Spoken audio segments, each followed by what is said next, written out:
And now for a closer look at what Samsung's record operating profit suggests and the domestic economy in South Korea. We're joined today by Professor Shin Se-don, professor at the Division of Business Economics at Sookmyung Women's University. Good morning. Professor Shin, good morning. So Samsung Electronics is projecting a record first quarter operating profit of over 50 trillion Korean won. That's over 33 billion US dollars, right? And that's actually higher than its total profit for all of last year. What does this tell us about the company's overall performance and the outlook? Well, it is really difficult to express how successful and how amazing Samsung's achievement for the first quarter of 2026. Operation profit is about 57 trillion won for the first quarter.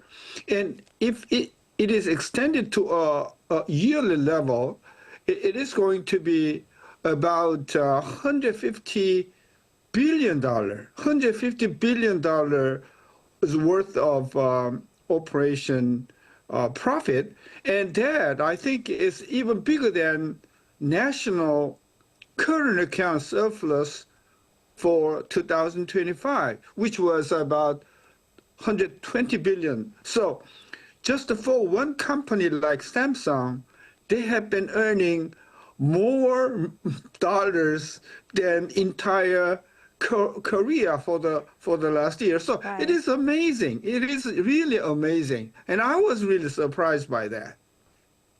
Right, it is an amazing number. And South Korea's national debt exceeded 863 billion US dollars, and there are growing calls for the government to restructure, mandatory and tax expenditures. Is the Korean economy on the right track? Well, first, I did for the last 6 or 7 years since COVID-19. Korean government has been feeling that the real economy in Korea has been suffering very hard, very low economic growth, and especially the lower income, class people are having really tough times to survive. So government, either, the ruling party or opposition party had believed that the government has to do something. And that's why for the last 6 years, government expenditure has been increasing almost 60% for the last 6 years. So that's why Korean national debt has been rising so rapidly to the level of 50% of GDP. But 50% of GDP, that number is not really significant. More significant is we can't go on like that forever. We have to stop it, and we have to reduce government expenditure down the road. So government has to be really careful to efficiently use, those money in government expenditure to boost the real economy. And that I think is the real challenge for the government. And any government in the future cannot be as free as previous, government spending. Mm. And the $1 exchange rate has been fluctuating wildly amid the conflict in the Middle East, and this pushed foreign exchange trading volume to a record high last month. How effective have response measures from government authorities been so far, and what further steps are needed?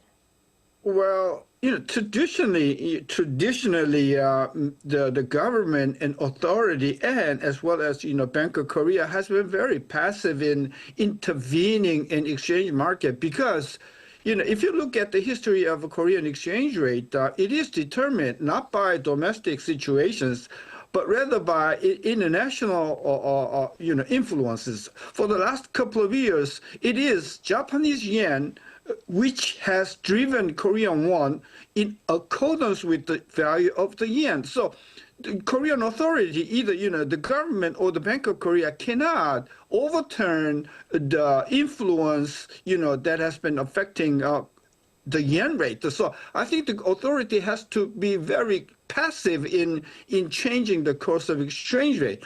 government has been trying to do something, especially enticing outbound investors to retreat back to domestic, stock markets. But it has been proved has a little effect. So I think government has to cannot actually intervene in international, finance market to change. We just keep hoping that, the Japanese yen die down to the lower level, in which case Korean won could go down below 1,500 or even down to 1,450. So I think everything depends upon the value of the yen.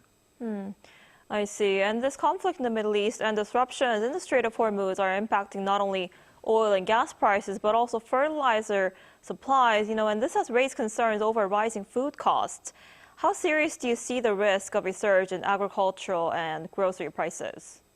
Well, on the micro level, there'll be a series of surge in some prices like fertilizers or in some cases, the gasoline. But on the macro level, inflation rate would not pick up more than a few tenths of a 1 percentage point. So if it does not persist longer than, let's say, 2 or 3 months, I think the inflation shock will be pretty short-lived and much, some commodities could, go up in their prices, but I don't think it's going to last more than a quarter or even longer than a month. So I expect the inflation in general will dial down very quickly in the month of May or in June. I see. I guess we'll have to see how that plays out. All right, Professor Shin, thanks so much for taking the time today. We appreciate it. My pleasure.